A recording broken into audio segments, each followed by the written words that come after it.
Berserkers in the Mist. Preconceptions of terror in regard to the people of the North. A paper written and recorded by Nicholas Rice. As students of history, we are in this position to look back on the world and examine it from a critical, analytical, and hopefully non-biased viewpoint. While doing this work, we examine documents, artifacts, and writings, both from the past and from more modern historians, who were looking at the very same topics from their own view. By melding the facts that we can collect with our own interpretations of them, we can draw conclusions based in as close to what was the reality of the period as possible without actually being in that time and place. It can be asserted that certain periods and topics are more difficult to talk about, to research, and to write about than others. Whether that is because of a particular taboo or faux pas concerning the situation, or because the primary documents and original viewpoints from the time are either missing or particularly hard to come by. The topic at hand for this particular presentation falls into both categories. A discussion of terror, even if it is one concerning events long past, recalls a certain thought process in the current populace, where the peoples are focused on a life of fear, trepidation, and dread, derived from a state of being where violent terrorist acts seem to be a reality perpetuated by a modern age of technology. Couple this dialogue on terror with a topic such as the Norse peoples of Scandinavia, who were lax in their writings of then current events, and we have a situation where we are to deliberate on a matter in which we are seemingly not supposed to talk about, and we also have trouble finding first-person sources from the primary constituency. Nevertheless, this presentation seeks to discuss these Northmen and how they could apply aspects of terror to accomplish their goals of exploring, raiding, gathering both knowledge and wealth along the way. It does this by examining multiple aspects of what it was to be a member of this society, in particular, the members that are modernly known as the Vikings, those travelers and warriors who sailed on the legendary longships with axe and shield, pillaging and sacking those who could offer them something of worth. Is this the complete picture of who they were? Or are we severely misunderstanding the atmosphere and behavior of the time? My research is attempting to decode the aura of mythos surrounding the Viking peoples through both primary and secondary sources, with the chief first-hand evidence coming from artifacts, such as carvings and the remaining accoutrements. To explore this situation, we look at different aspects, such as their battle tactics, technologies, and attitudes.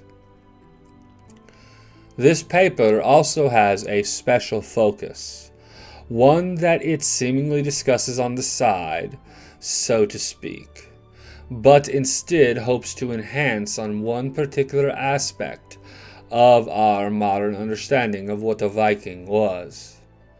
In a contemporary culture that perpetuates the understanding of a Viking as a crazed savage, it is completely understandable that the savage would be depicted with horns, and in this case a horned helm. Why is this, and where did the idea come from? Were the Vikings true terrors inhabited by the irrational behavior of the beast? Was it a reality, or was it a case of mistaken identity, or misunderstood representation? Is it even possible that a certain consideration on this matter is already accepted, but other reflections are being perpetuated above and beyond? Were the Vikings a people of terror, ones who are accustomed to using fear as an ally to meet their own goals? Popular culture, and in some cases, organized education, often teaches us that Vikings were crazed barbarians, slaughtering precious Christians, women, and children, just for the sake of bloodlust. We know, of course, that they obviously strode naked into battle, almost rabid, with foaming mouths, flailing around with oversized greatswords, and having a glint of hell in their eyes. Can any or all of this be true? Or may there be some over-exaggeration on the parts of the modern storyteller? If the beliefs exist as a hyperbole, is it one derived from honest mistake or purposeful slandering? If we are to examine these peoples who supposedly struck terror into the hearts of their victims, it is important to diagnose where this terrible visage originated. A basic brainstorming helps to descend upon a few key considerations. We must first consider the unique appearance of these Viking warriors, with thought to their manner or attitude, and also consider their specific war style and all that goes along with that, such as weaponry, tactics. Of a stereotypical image of a Viking warrior, dressed in chainmail garb with horned helm, sword or axe and shield at his side, is one most certainly familiar to most. But was this consistently the case? For easily 1,000 years, Viking travelers were perceived and largely dismissed as mere bloodthirsty barbarians, owing to the caricature that was publicized by the Lindisfarne monks from the Christian monastery off the coast of England after its sacking in 793. Afterwards portrayed as agents of the apocalypse, the accounts told of how the monks were thrown into the waters to drown, were slaughtered where they stood, or were shipped off to be slaves, along with the capturing of the church's treasures.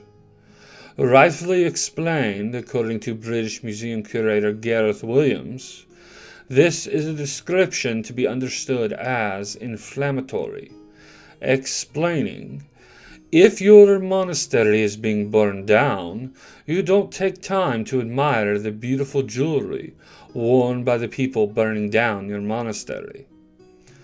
With this in mind, we must consider that this is a description told through the writings of the monks of whom were set on by these Norse raiders, and that this does not and cannot tell the whole story of who they were. Owing to a 1962 publication, this terrifying image has not always been the case in history. Peter Sawyer's The Age of Vikings acted as a cuddly makeover to distort the general view of the Norse Sea Aryan, which was described using the Danish phrase softening sturen, that, according to Anne Sorensen, adaptation of the Nordic perception acted to morph the fierce Viking warriors into peaceful farmers, shrewd traders, described as the waves on the shores of the Mine Sea by the Vikings, to be as prudently devised and gorgeously constructed raiders and violent wayfarers. With the modern exhibitions of Viking artifacts in the British Museum applied to Sawyer's earlier attraction, the exhibition, just like our thought processes should adapt to, tries to picture them at sea and at war, but also as bearers of spiritual and religious concepts of immense complexity. It is important to note that, even in battle, the Norsemen were a people of honor and morals, and do not believe that Vikings were all terrible, murderous beasts, because somehow some of the people of Scandinavia survived the Viking Age. Aside from the personality of these raiders, the Vikings also had a particular appearance during war times, with what could be described as a fearsome sight to see lunging at you with a yard-long steel sword. The Vikings made an admirable foe. The bodies of fallen Northmen discovered in Estonia were described as having an imposing figure, as being an intimidating crew, with an average height of 5 foot 10 inches, and having quite a few members well into and over the 6 feet range. These bodies also showed signs of old war wounds that would suggest that they were well accustomed to the perils of war. Although the well-to-do warriors may have went into battle with all the armor and weapons that they could afford, including elaborate wares such as an ivory sword, gilded shield, and helmet, the common soldier may do with less sophisticated gear. These lesser requirements included simple spears, bows, and axes, along with chainmail jerkins, with the most important piece being his shield. Strategy played its part in the battle plans of the Viking warrior, insomuch that the popular portrayal of the raging Berserker was most assuredly a falsity, and the Norsemen would certainly not always want to rush unthinkingly into a frontal attack, but rather employ various cheating maneuvers, such as striking the enemy where he isn't. Made famous in both mythos and popular culture, the Viking longship could be one of the most recognizable symbols of the Norse peoples. Being revolutionary in their implementation, these lithe, narrow longships, praised in sagas, allowed the Vikings to enter counties and countries through rivers, and it's this access that enabled them to make lightning attacks on unsuspecting coastal hamlets and plunder parts of 3 continents. In present-day times, this may not sound like much, but to a people who were only accustomed to seeing large ships on the open waters, the sight of a whole troop of warriors sailing towards their homes most certainly struck fear in the hearts of those village folk, especially if the common depictions are accurate, and that the Viking longships bared a carving of a dragon's head on the bow, and that they often struck like ghosts out in the fog, an already eerie weather to be in. Used as weapons of terror in their own right, the longships enabled Norsemen to travel over open waters in the British Isles and beyond, sacking villages and monasteries for blood and plunder, with quotes from survivors of the famed AD 793 raid, painting the tale of the Vikings' military might.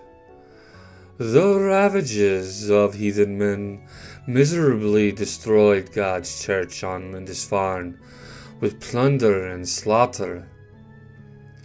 These longships were so terrifyingly effective that British Museum Director Neil MacGregor referred to his exhibition's prize longship artifact as an 11th century weapon of mass destruction. A pair of ships were quite recently discovered, the first in 2008 and the second 2 years later, as mass beach graves on Saaremaa, an Estonian island, filled with the bodies of fallen Scandinavian warriors. These longships which dated to back between 650 and 700 and were interned on the beach between 700 and 750, up to almost a century before the Lindisfarne sackings, mark the earliest known Norse ocean-going vessels, and could possibly bring the beginning of the Viking Age, previously recognized at the 793 mark, to a much earlier date. The smaller of the two ships was without sail, being rowed in short bursts, but is believed by archaeological evidence to have been quite fast and narrow, and also quite light. This is juxtaposed to the larger ship, which was the perfect place to find the first example of a sail before the official start of the Viking Age. Being well before a 60-foot-long vessel, the Osberg ship, discovered in 1904, was built in 820. When one thinks of a typical image of a Viking warrior from Northern Europe, it can be assured that the first image to come to mind is of a tall, stout, bearded warrior with sword or axe and shield in hand, possibly a crazed barbarian demeanor, and most certainly, and most deplorably, a double-horned helmet atop his head. Numerous examples from the present-day popular culture can lead one to this conclusion with no fault of their own, including but not limited to television commercials such as the 2011 Capital One Super Bowl commercials, movies such as How to Train Your Dragon, the logo of the Minnesota Vikings of the National Football League, and video games such as The Elder Scrolls V Skyrim, with the onslaught of mass media telling the people that the Vikings wore horned helms, there cannot be much fault given to the general public, which leads into the crux of our arguments, a discussion of the horns of Wagner and the myth-conceptions of Norse Viking helmets. The first institution of horned Viking helmets in a major media form that could be determined was from the productions of the opera Der Ring des Nibelungen, translation, The Ring of Nibelung, by German composer Richard Wagner in the middle to late 19th century.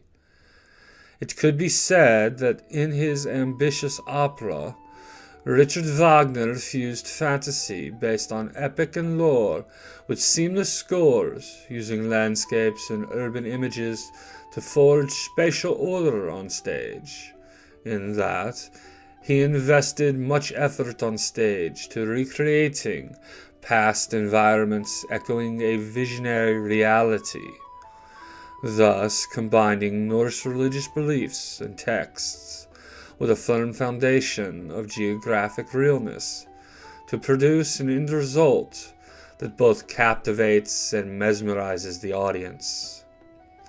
The 5 parts of his life's work that comprise the totality of Der Ring des Nibelungen are Das Rheingold, Die Walkür, Siegfried, Die Götterdämmerung, and Parsifal.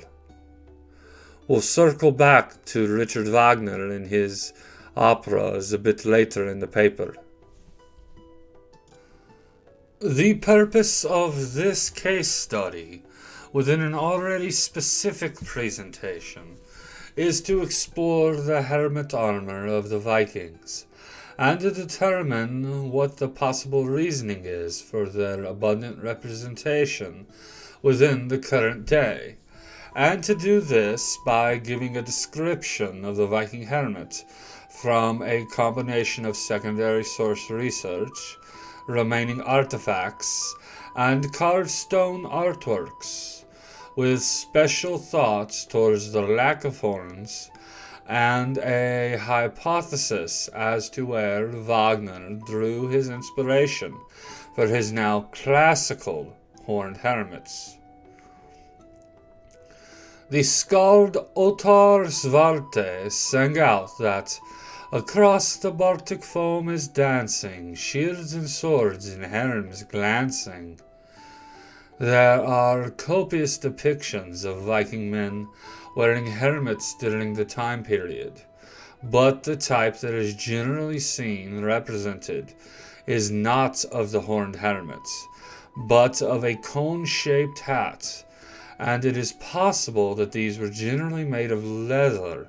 Alternatively, helmets were rounded in form, with both options possibly including a strip of metal down the front section that closely resembles what we would consider to be a nose guard.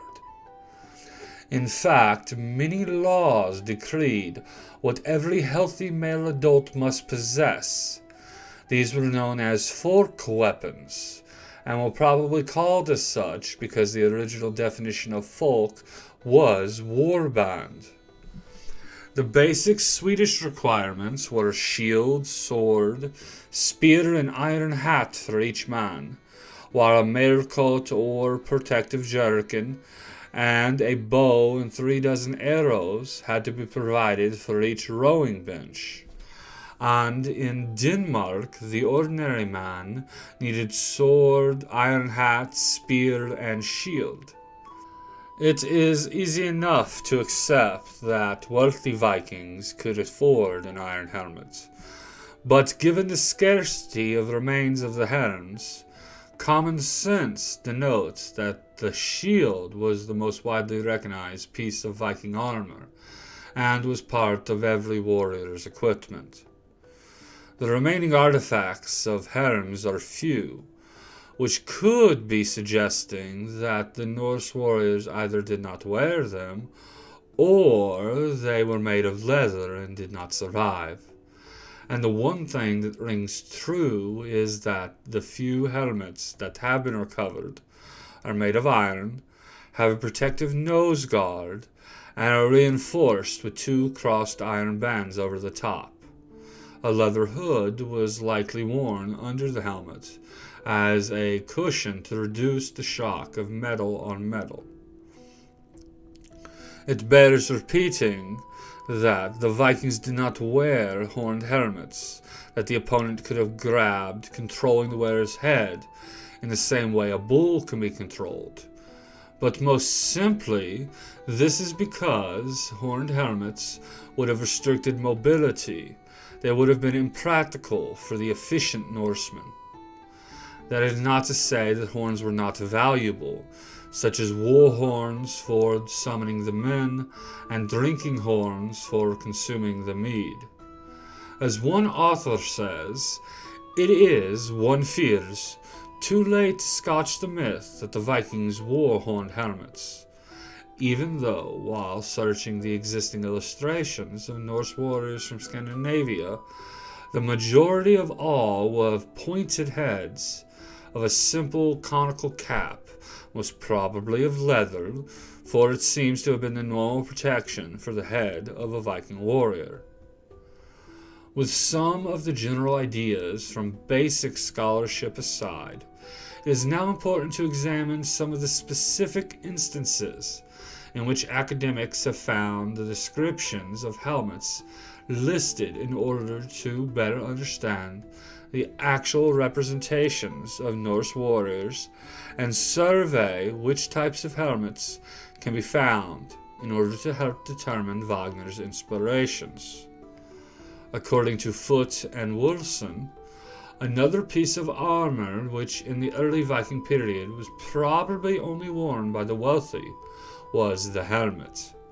For although there are many representations of helmeted warriors on the Gotland stones and elsewhere, helmets themselves are rarely found. This is important to note, because as stated, many helmets are known from the earlier period, but only a few fragments survive from the Viking Age.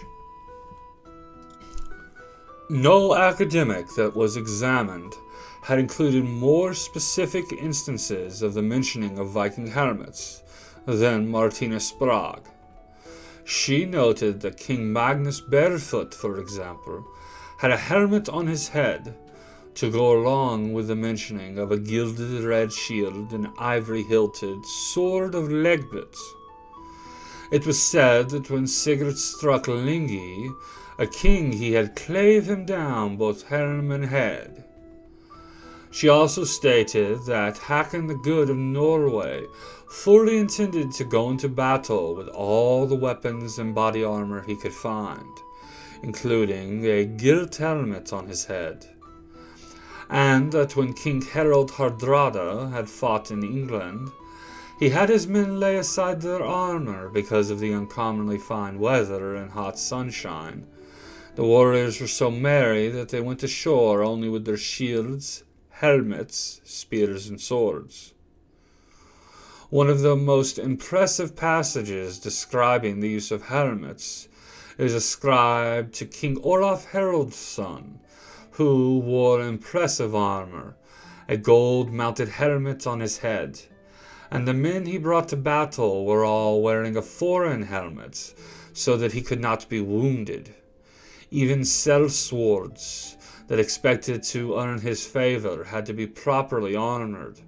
For example, Arnljot Gelin asking King Olaf Haraldsson to accept his services on the battlefield in Stiklestad was well armed with a fine helmet, ring armor, shield, and fine weaponry. Sprague comments on this situation by thus saying that in their raids, Norse warriors acquired dead men's armor and weapons of value, and also learned about the enemy's battlefield tactics, which would make them a most formidable and ever-strengthening adversary. These specific examples do show that helmets were instituted in Norse warfare, but it also does give hint to the fact that they were, at least for the sake of iron helmets, a wealthy man's possession, and the proclivity for modern culture to assign the metal-horned helm to be of the traditional sense is a far cry from an acceptable reality. To strengthen this argument, we must examine the remaining artifacts of Viking-era helmets so that a decision can be attained. As noted quite often, both in this paper and by the above-mentioned historians, only a few Viking Age helmets survive to this day, and they are all of a similar design. The Army Museum in Stockholm, Sweden, has on display a replica designed from remaining artifacts, consisting of an iron helm, chainmail jerkin, spear, and bow. Although this is only a facsimile, it is clear to see when examining an actual artifact that the authenticity is apparent. A fragmentary helmet, which formed part of the rich grave goods of Geirmundbull Grave 1, shows that there were Viking helmets made of iron plates, crossbanding, and spectacled eye and nose guards, and it is the most complete surviving Viking period helmet. Foote and Wursen describe the 10th century Geirmundbull helm as most remarkable, and correlate it with a 10th or 11th century iron eyebrow ridge of a helmet encrusted with copper and silver combs from Lokrume in Gotland.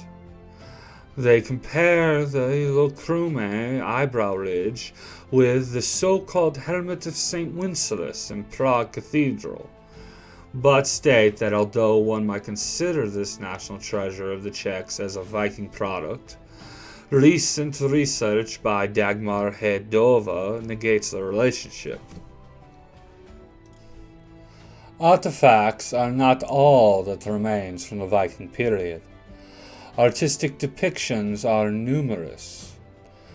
T.D. Kendrick comments on a cross shaft from Norbury, Derbyshire, England, that depicts a warrior wearing a Roman-style helmet surrounded by a border of 10th century Viking Midland wheel interlace. Other carvings include the Jelling Stone from Denmark, that portrays a man wearing a curved helm surrounding Viking interlace border. And both the Tjargvite and Ardre picture stones, which feature many men wearing helmets, all of which are devoid of horns, most prominently being the rider in the upper section of both stones, that is atop Sleipnir, the eight-legged horse of Odin in Norse mythos, insinuating that the rider is Odin, leading his wild hunts, a topic that is to be discussed further in the paper with thoughts to Herne the Hunter. Surrounded by his weapons, the 10th century Viking warrior crudely carved on one side of the Middleton Cross in Yorkshire is depicted with a conical helmet. Unlike the popular image of a Viking raider, also shown is a Viking carved in Irkhorn, whose conical helm contains no horns of its own and was found at Sigtuna, Sweden. With all that is described, one might believe that Wagner seemingly had nothing that he drew his inspiration for the curved horned Viking helmets from. There are depictions of such, but the distinction lies in that the above-mentioned examples were of warriors' helmets, and the curved horned helmets were distinctively cult objects with bird's head terminals, worn by dancing warriors at festivities probably connected with the worship of Odin, such as the amulet found in a woman's grave in Uppland. Obviously related to this amulet, a metalworker's die from Åland for impressing foils to ornament a pre-Viking helmet depicts a young man in a horned helmet taking part in a weapon dance for Odin, the warrior's god. One of the more interesting artifacts is a tapestry from the Osberg ship burial, which depicts a large gathering of armored individuals with horses and carts, possibly meeting to trade, many of whom are wearing the traditional conical helmets. But one figure in particular that is located in the upper left corner depicts a man wearing a horned helmet in a very similar position to the Odin dance amulet from Uppland. An even more impressive possibility of the institution of horned helms lies in a mythology that continues even to this day. In New Age, pagan, and cult circles the world over, the Green Man is a figure that is far from uncommon, marking a standard of mythological values, not least of which is of a mythic hero who transcends death to bring us the wisdom of the other world. This connects the Green Man almost directly as an allusion with Odin, who freely gave up his eye to garner vast amounts of wisdom at the underworld well of Mimir. An even more so connection, the Green Man's characteristic persona of the horned being, Herne the Hunter, creates a link of the vegetative, animal, and human aspects, first appearing in written form in Shakespeare's 1623 piece The Merry Wives of Windsor, and currently believed to be a guardian spirit of the Windsor Forest. As a modernly acclaimed leader of the Wild Hunt, Herne the Hunter directly links to the Norse god Odin, another leader of the Wild Hunts. This archetypical connection gives credence to the modern reasoning of a horned Viking. The Wild Hunt connection between the horned vegetative figure and the Nordic god extends even deeper. Even etymologically, there is a connection between Herne and Woden, another name for Odin, because when Odin leads his band of warriors, the Herjar, on the Wild Hunt, he is called by Herion, which flows into Herilo, Havela, Herlake, Herla, and then Hern. Another possible linking comes with Odin and the Viking world's connection to Hern the Hunter, a common, even in modern mythology, archetype that always boasts a set of stag horns. With the Christian ideology that labeled their evil devil as being the horned one, old, horny, the classical rural imagery of a horned one being a symbol of potency and fertility morphed into a guise of evil. Seeing as this characteristically assists with the all too common Christian act of labeling of the Vikings, a people who did routinely attack Christian settlements, as an evil sect, it is not outside the realm of possibility that this did help to aid the Christian cause.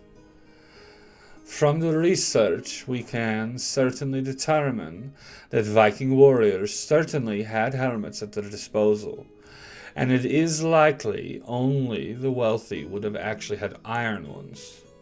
Wagner was not incorrect in acknowledging that helmets with curved horns did exist, and it may not be terribly wrong for him to have placed them in his opera, seeing as its inspirations were from the Norse religious texts of the Voluspa and Poetic Edda.